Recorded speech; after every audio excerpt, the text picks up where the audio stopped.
Kings-Lakers Game 6. The Kings came into Game 6 up 3-2, one win away from the finals, but on May 31st, 2002 at the Staples Center, it felt like they never showed up. Right off the bat, the free throw split was wild. LA to the line 40 times, Sacramento just 25. In the fourth quarter alone, the Lakers hoisted 27 freebies to the Kings' 9. Foul trouble gutted Sacramento's paint presence. Vlade Divac and Scott Padgett both fouled out, leaving Shaq an open invitation to dominate inside. Chris Webber and Hedo Turkoglu couldn't escape foul calls either, which killed any chance of a comeback. Then, late in the game, Kobe Bryant elbows Mike Bibby square in the face, and Bibby gets whistled for a defensive foul. No call on Kobe, of course. Afterward, ex-ref Tim Donaghy claimed the fix was in to keep the series alive, and even Ralph Nader demanded an investigation. From the free throw barrage to the phantom whistles, a lot of fans still swear the fix was on in LA, all to push this one to Game 7. Cavs lottery wins. From 2011 to 2014, the Cavaliers pulled off the impossible, winning the number 1 pick in the draft lottery 3 times in 4 years, and fans still can't shake the conspiracy buzz. It kicked off in 2011, right after LeBron bolted for Miami. With just a 2.8% shot, thanks to the Clippers' unprotected pick, Cleveland snagged the top slot and grabbed Kyrie Irving. Fast forward to 2013, and the Cavs limped in third worst with a 15.6% chance. Yet again, they hit jackpot, drafting Anthony Bennett. Then, in 2014, they had a measly 1.7% chance, only to pull Andrew Wiggins.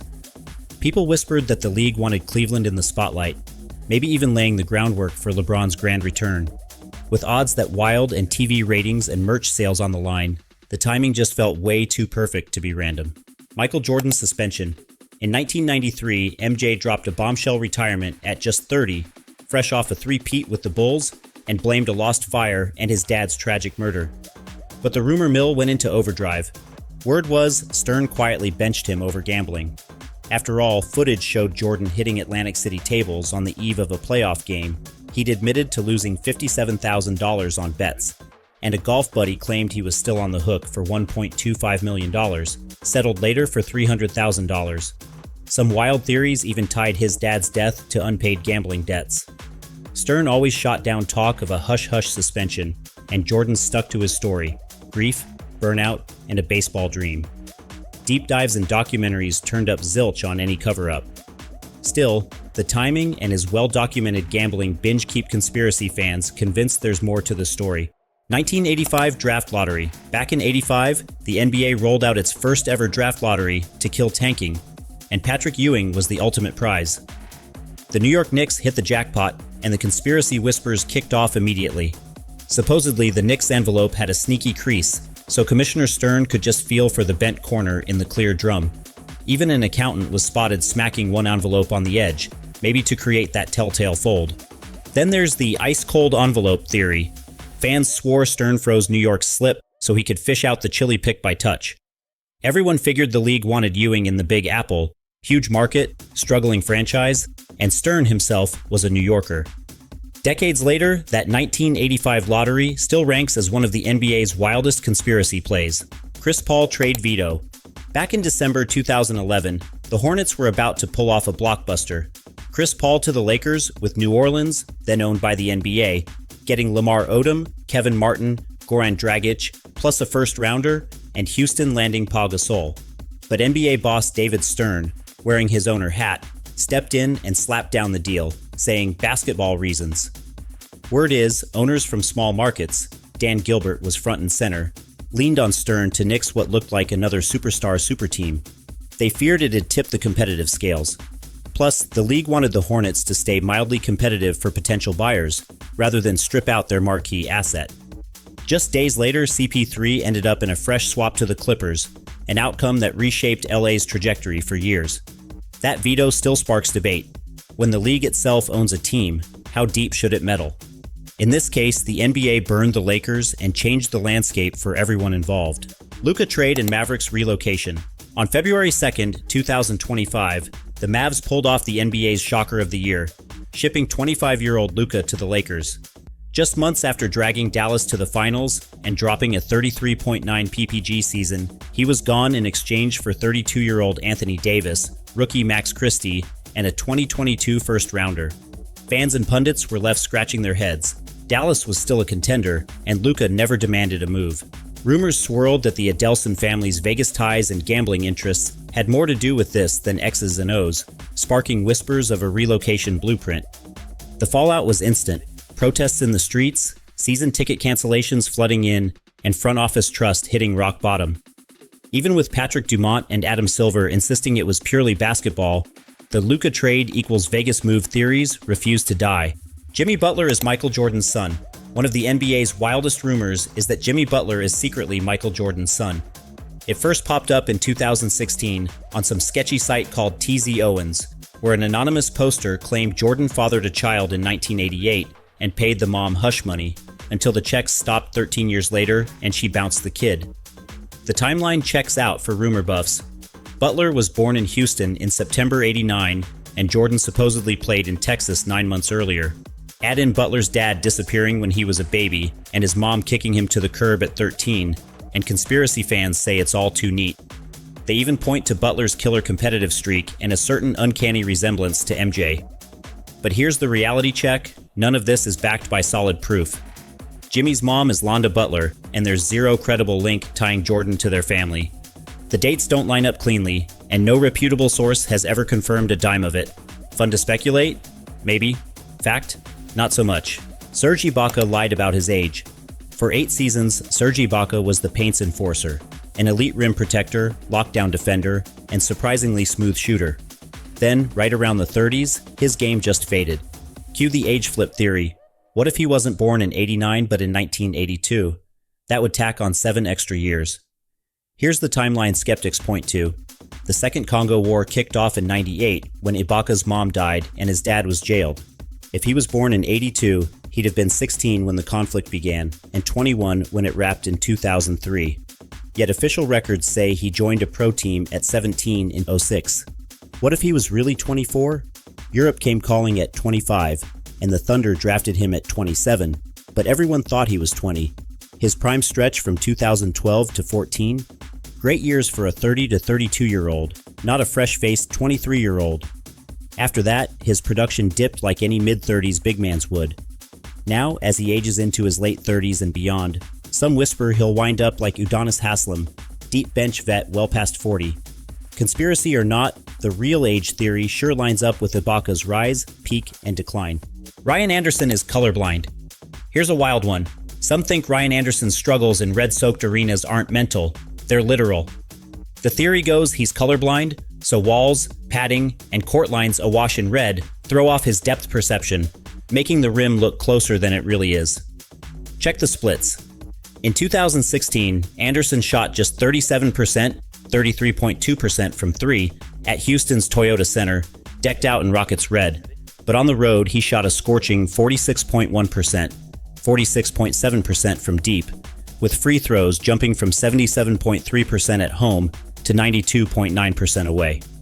Over in Chicago's Sea of Red, he managed only 33.5% from the field and 29.1% from downtown, well below his career norms. Even Tracy McGrady once griped about depth perception at the center. Coincidence? Maybe. But the numbers sure line up with the red zone theory. The NBA forced the Grizzlies out of Vancouver. Back in '95, the NBA rolled into Canada with the Raptors and Grizzlies, but only Toronto found its groove. Vince Carter's rise had the Raptors drawing crowds by the thousands, while Vancouver never caught its big break. Sharif Abdul-Rahim put up 20 a night, but wins never followed, and fans stayed away. Toronto ranked 3rd in league attendance year 1, Vancouver 14th. It didn't get easier. Owner John McCaw Jr. was based in Seattle with zero Vancouver ties, local businesses stayed on the sidelines, and a weak Canadian dollar plus sky-high costs drained the coffers. No All-Stars, no free agent buzz, and dwindling ticket sales. League support dried up fast. After 6 brutal seasons, the Grizzlies packed up and headed to Memphis. Many reckon the NBA quietly threw in the towel on Vancouver, masking a botched expansion under the rug. Wilt Chamberlain. Wilt Chamberlain's legend comes with its own urban myths, and 2 in particular just won't die. First up, the 100-point game. On March 2nd, 1962, Chamberlain dropped a century for the Warriors against the Knicks, but there's zero full-game film and the live radio feed went missing for decades. Skeptics whispered it was all hype or even completely made up. Yet more than 4,000 fans filled the stands, teammates and opponents swore it happened, and the box score plus detailed play-by-play don't lie. In fact, a lone recording of the fourth quarter resurfaced in 1988, shutting down the doubters. Then there's the off-court bombshell from his 1991 memoir. Wilt claimed he'd slept with 20,000 women. Critics did the math, over one partner per day for 40 years, and called it impossible, pointing out there's no solid evidence or first-hand accounts. Chamberlain later said the number was never meant as gospel truth, but as hyperbole to highlight his take on romance. True or not, these two tall tales keep Wilt's legacy fresh in debates, cementing him as one of sports history's most intriguing and legendary figures. Ersan Ilyasova is not actually him. Some fans swear Ersan Ilyasova isn't who he claims to be. Here's the buzz. A guy named Arsen Ilyasov showed up from Bukhara, Uzbekistan in 2002 as an 18-year-old, then mysteriously disappeared from the records.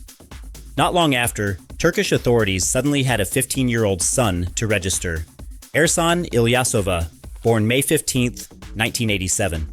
Poof, no earlier trace of him anywhere, yet he slid right into Turkey's basketball system. Critics point to his surname, Ilyasova, with that Slavic ova ending, usually a female suffix, as proof he's not a native Turk. Uzbekistan's federation even petitioned FIBA, demanding he be sent packing for Uzbekistan, not Turkey. FIBA dug in and said, "Not enough evidence, so Ilyasova stayed on the Turkish side." Was this a clever identity swap to fast-track his career? No one's produced the smoking gun proof, but the timing and the strange paperwork has conspiracy theorists convinced that the real Arsen Ilyasov got a full rebrand as Ersan Ilyasova. Whether it's fact or fiction, it's one of the NBA's wildest off-court rumor mill stories. 2003 Heat free agency.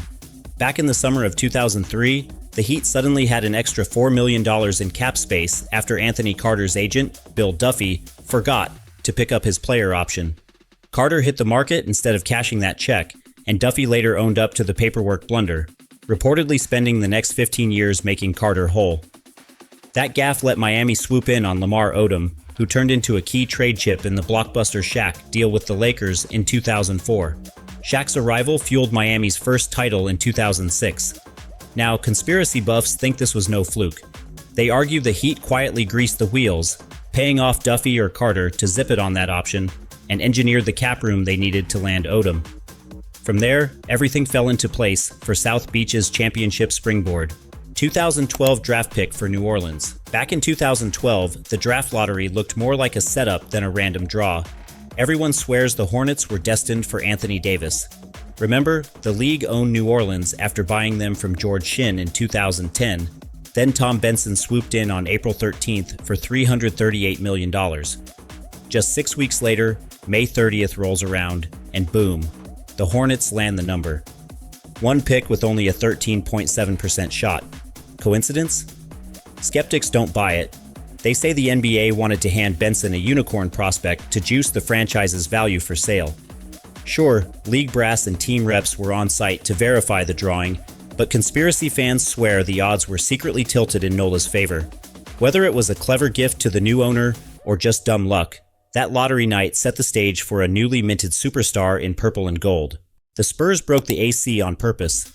Game 1 of the 2014 finals at the AT&T Center went off the rails when the AC flat out died, turning the building into a sauna north of 90 degrees.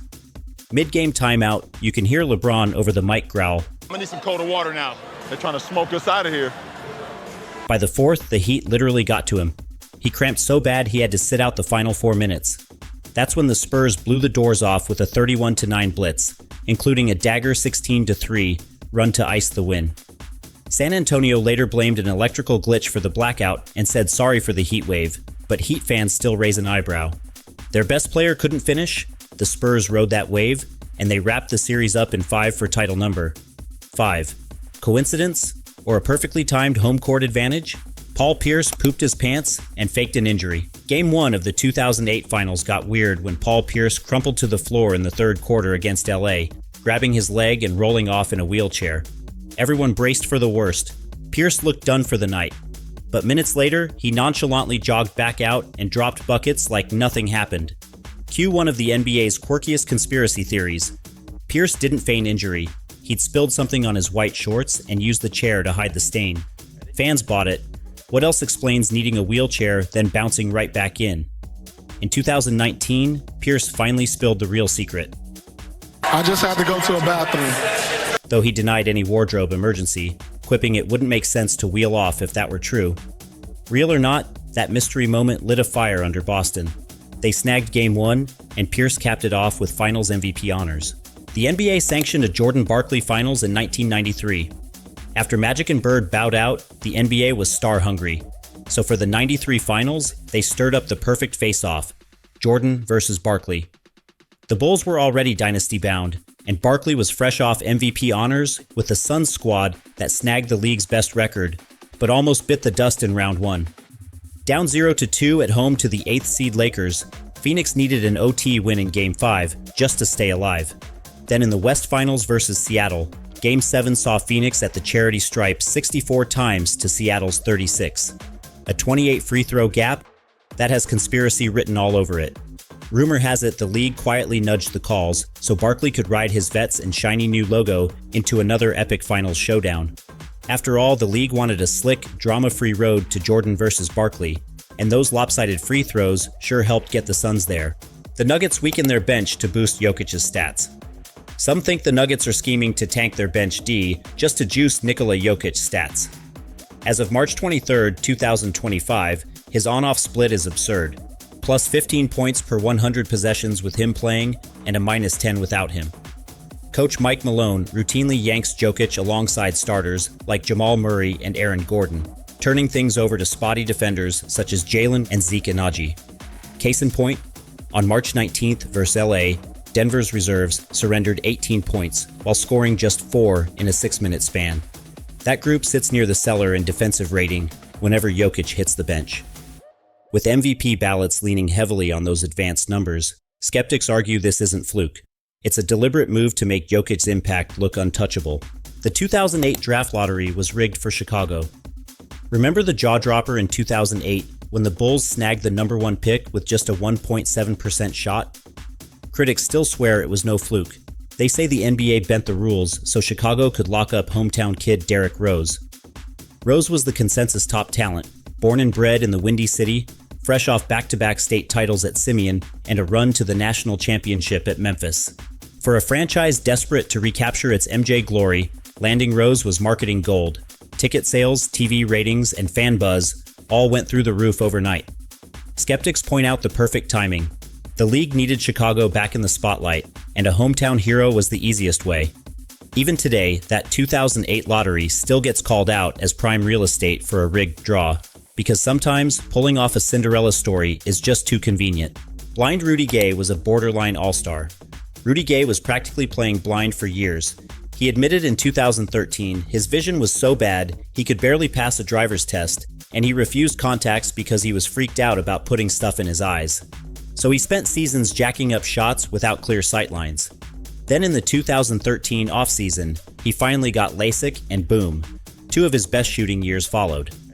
Before the fix, Gay hovered at 41.6% from the floor in both 11 and 12, and his free throws sat under 80%. Post-surgery, he bumped to 45.5% on 2 straight campaigns, hoisted free throws at 85% in 2014, and even nailed 35.9% from deep. For a hot minute, he was flirting with all-star numbers, and fans started asking, what if he'd done this sooner? His numbers dipped later on, but that stretch proved vision really is everything at the rim. Draymond Green's suspension was rigged to save the finals. In Game 4 of the 16 finals, the Warriors were cruising up 3-1 on the Cavs after that 73-9 season, until Draymond Green lost his cool. Late in the fourth, LeBron stepped over Green. Green swung back and clipped him below the belt. The league slapped him with a flagrant foul, 4 postseason points total, which by rule meant an automatic Game 5 ban. Without Green patrolling the paint, Golden State fell 112-97. From there, Cleveland ripped off 3 straight wins and completed the comeback. Critics swear it wasn't just bad luck or strict rule enforcement. They say the NBA pulled the trigger on that suspension to keep the finals alive, juice TV ratings, and crank up the drama. Even ex-ref Tim Donaghy hinted at league motives. Green later admitted missing Game 5 probably cost us the title. Coincidence? For some, it looks way too convenient. The 2019 draft lottery was rigged for New Orleans. Anthony Davis drops the trade bomb in January 2019, putting New Orleans basketball on life support. Then on May 14th, the Pelicans defy a 6% shot and snag the number 1 pick, just after finishing 33-49, and roll the red carpet out for Zion Williamson. Rumor mill says the NBA quietly tipped the scales to gift NOLA their next superstar, just like they did in 2012 after Chris Paul left. Zion's arrival wasn't just lucky, it was a lifeline, the franchise saver that stopped talk of relocation dead in its tracks. The league swears the draft's pure randomness, but the perfect timing has fans convinced. Whatever it took, the NBA made sure Zion wore Pelicans blue. The owner wanted out of Seattle as soon as possible. Back in 2006, Howard Schultz cashes out and sells the Sonics to Clay Bennett's Oklahoma City Crew for $350 million, promising to keep the team in Seattle. Fast forward, Bennett asks for $200 million in public funds to facelift Key Arena. Lawmakers say nope, and suddenly Bennett's blueprint shifts to relocation. Leaked emails even had part owner Aubrey McClendon admitting they never planned to stick around. Seattle sued to lock them into their lease through 2010. Schultz tried to rewind the sale over bad faith deals. Nothing mattered. On April 18, 2008, the NBA greenlit the move with a 28-2 vote. The settlement cost OKC $45 million to break camp early and another $30 million if Seattle stayed teamless past 2013. By the 2008-9 season, the Supersonics were reborn as the Oklahoma City Thunder. Cue heartbreak in the Pacific Northwest. The 2006 NBA Finals were rigged for Miami. Plenty of fans swear the NBA rolled out the red carpet for Dwyane Wade in the 2006 Finals to help Miami snag its first ring. Over 6 games, the Heat racked up 197 free throw attempts to Dallas's 139, and Wade alone lined up 97 times, more than the Mavericks' top 2 foul shooters combined. Game 5 was the icing. Wade shot 25 free throws. The entire Mavericks squad took the same number, and it ended 101-100 in overtime after he sank 2 freebies with just 0.1 seconds left. Mark Cuban got slapped with a $250,000 fine for calling out the refs, and a late timeout gaffe plus some eyebrow-raising foul calls only stoked the fire. Ex-ref Tim Donaghy later claimed the league leaned on officials to keep Miami's story alive for TV ratings. Dallas actually led the series 2-0, but then dropped 4 straight, 3 by single digits. With Stern pushing superstars like Shaq and Wade, conspiracy buffs say the fix was in from the jump. The NBA forced Sam Hinkie out to protect its image. Sam Hinkie's process was so out there, it allegedly got him exiled by the NBA's power brokers. Hired in 2013, Hinkie ripped apart the roster, trading away vets and tanking hard, culminating in that brutal 10-72 season and a 28-game skid that set a modern pro sports record. Fans stayed away, attendance plunged from mid-pack to bottom 3, and other owners fumed, claiming Hinkie's plexiglass clear losing spree was wrecking revenue sharing and the league's rep.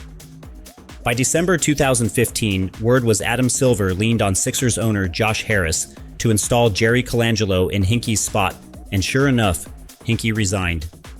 Critics say the suits were terrified his blueprint might catch on, sparking more tank jobs across the NBA. Even after nailing the number 1 picks that snagged Embiid and Simmons, Hinkie never got another NBA gig. His famous 13-page resignation letter still reads like a manifesto, and for many, it's proof the league quietly forced him out to keep the balance and the bottom lines intact. The NBA hit Tim Duncan's quadruple-double. Game 6 of the 2003 Finals was Tim Duncan's clinic. 21 points, 20 boards, 10 assists, and supposedly at least 10 blocks. Officially, it stopped at 8, but teammates like David Robinson swore he swatted away 10 or 11. No replay tech back then to fix the box score, so that Kenyon Martin's swat got chalked up as a rebound instead. Conspiracy buffs reckon the league quietly capped his blocks because Duncan wasn't exactly a ratings magnet. With small market Spurs versus Nets drawing the lowest finals TV numbers ever at the time, why give a humble superstar even more shine? They point fingers at David Stern, saying the NBA didn't want Duncan stealing thunder from bigger names like Kobe or Iverson. True or not, plenty still argue Duncan got robbed of a historic quadruple-double that night. The 2007 Western Conference semifinals were rigged to rob the Phoenix Suns. Plenty of Suns fans swear the league tilted the scales in that Suns-Spurs series. Game 4's turning point was the Robert Horry hip check that sent Steve Nash into the scorer's table. Chaos ensued, and Amari Stoudemire and Boris Diaw got tossed for stepping off the bench, even though neither threw a punch. Yet Tim Duncan had done the same thing earlier and skated free. Stoudemire was averaging a monster 26-10 in the series, and watching him sit Game 5, alongside Diaw, shifted the whole vibe. The Spurs eked out a 3-point win without Phoenix's co-stars. Disgraced ref Tim Donaghy later claimed the league wanted San Antonio in the finals, leaning on calls to make it happen.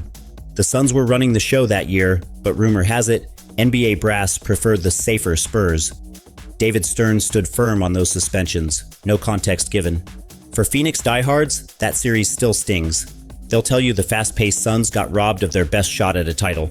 The 2010 Miami Heat Big Three was premeditated by LeBron James, Dwyane Wade, and Chris Bosh. Plenty of fans think LeBron, Wade, and Bosh teaming up was anything but accidental. All three came into the league in 2003 and bonded at All-Star weekends and Team USA camps. In 2006, they signed identical extensions that freed them up in 2010. Wade later admitted they did this on purpose to control their next destination. Their Olympic chemistry in 2008 only stoked rumors that the plan was already locked in. Meanwhile, Pat Riley's cap clearing in Miami looked eerily timed. Word is the trio kicked around New York, but a rough meeting with James Dolan sent them straight to South Beach. When LeBron finally announced the decision, skeptics called it primetime theater for a deal months in the works. Their instant title runs? Just more fuel for the conspiracy fire. The 2023 NBA Draft Lottery was rigged for San Antonio to get Victor Wembanyama. A lot of folks swear the Spurs' 2023 lottery win was anything but luck. On May 16, 2023, San Antonio snagged the number 1 pick with just a 14% shot, and it wasn't their first rodeo. They'd already hit the jackpot twice before, nabbing David Robinson in '87 and Tim Duncan in '97, both future Hall of Famers who built title dynasties. Rumor has it the NBA wanted Victor Wembanyama in Spurs silver and black, banking on San Antonio's knack for turning overseas stars like Tony Parker and Manu Ginobili into champions. After 4 straight seasons out of the playoffs, the league needed a blockbuster story, and a generational French phenom fit the bill. Meanwhile, teams with worse records, Detroit-Houston, saw their odds evaporate. Wemby's own glowing comments about San Antonio's family vibe only fueled the chatter. The NBA insists the lottery's random, but skeptics point to history repeating itself 3 times in San Antonio as proof the fix was in. Whether you buy it or not, that number 1 pick has Spurs fans dreaming of dynasty redux. Thon Maker lied about his age when entering the NBA. Thon Maker's draft age was one of the biggest head-scratchers of the 2016 class. Officially 19, some scouts swore he was closer to 23 or 24. A 2010 yearbook from Aaron Moore Catholic in Australia lists him as a senior, meaning he'd have been around 17 or 18 then, not a 13-year-old kid if you buy the May 1997 birthday on his draft papers. Word is, a handful of NBA front offices wouldn't even give him a meeting because they were convinced he'd faked his age.